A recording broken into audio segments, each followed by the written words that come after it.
Market experts weigh in on Trump's strategic Bitcoin reserve that takes out $17 billion in potential selling from BTC.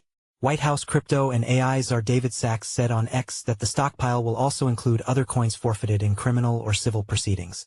U.S. President Donald Trump signed an executive order Thursday to establish a strategic Bitcoin, BTC, reserve that includes BTC seized by the U.S. government through law enforcement actions. White House crypto and AI czar David Sacks said on X that the stockpile will also include other coins forfeited in criminal or civil proceedings, while stressing that no taxpayer money will be spent on acquiring BTC or other coins. According to Arkham Intelligence, the U.S. government currently holds 198,000 bitcoins worth about $17.3 billion. Treating the same as reserve essentially takes out over $17 billion in selling pressure from the market.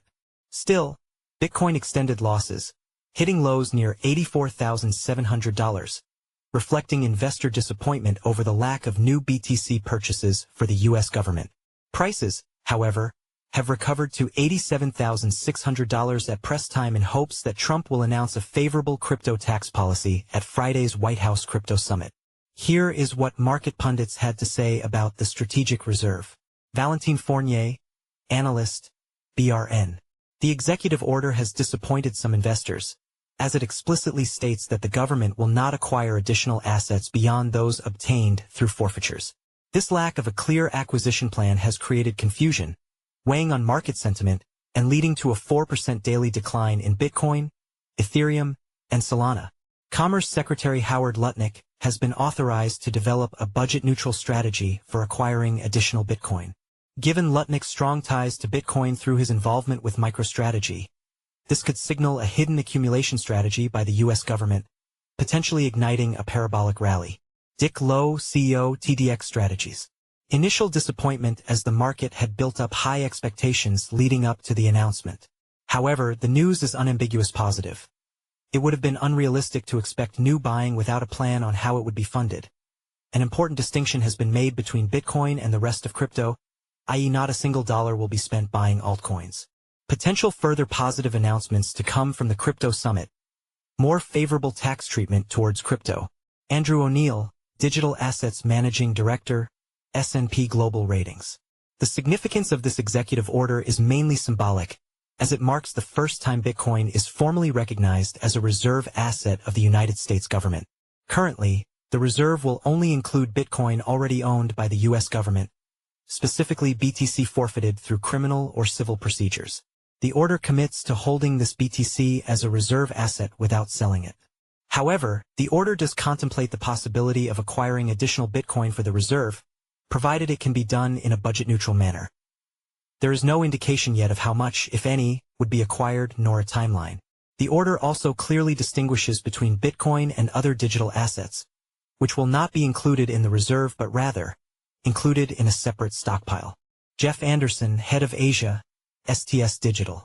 Market is repricing tail risk now that the U.S. won't be actively buying BTC. The BVIV, the 30-day implied volatility index, is down 6 vol points this morning. Mina Theodoru, co-founder, CoinStash. Trump's signing of an executive order for a strategic crypto reserve marks a significant shift in the U.S. government's approach to digital assets.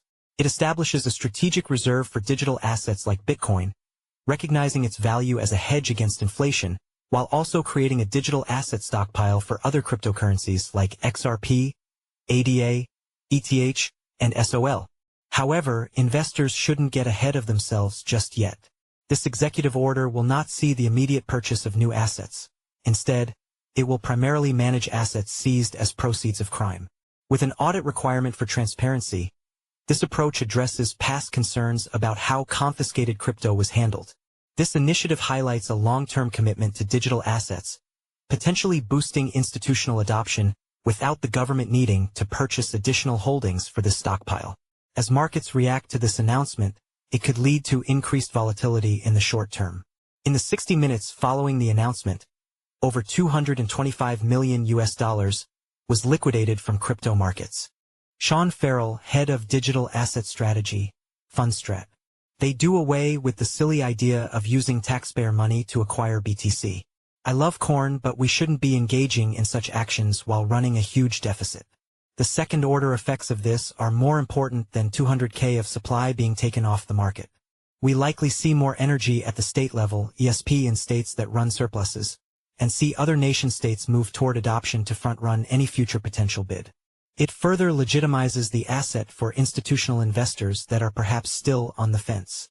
Jeff Park, head of Alpha Strategies, Bitwise Asset Management. There is nothing strategic about an EO strategic reserve. Thanks for playing. Next. Danny Chong, co-founder, Tranches.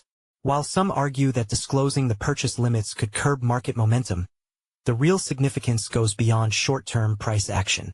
The U.S. government's Bitcoin holdings set a powerful precedent, not just for sovereign entities, but also for corporations, financial institutions, and institutional investors.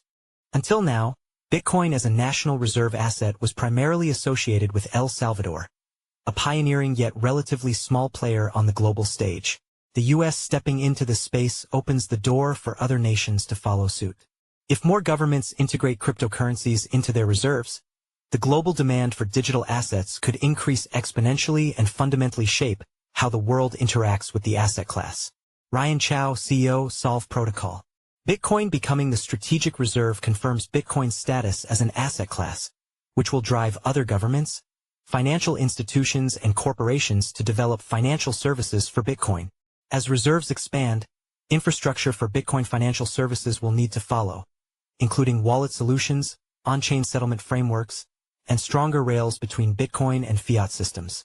The reserve marks a shift in Bitcoin's role within the global financial system, from being a speculative asset to becoming acknowledged as a legitimate macroeconomic reserve tool. This is a running list of comments from crypto market experts and will be updated regularly.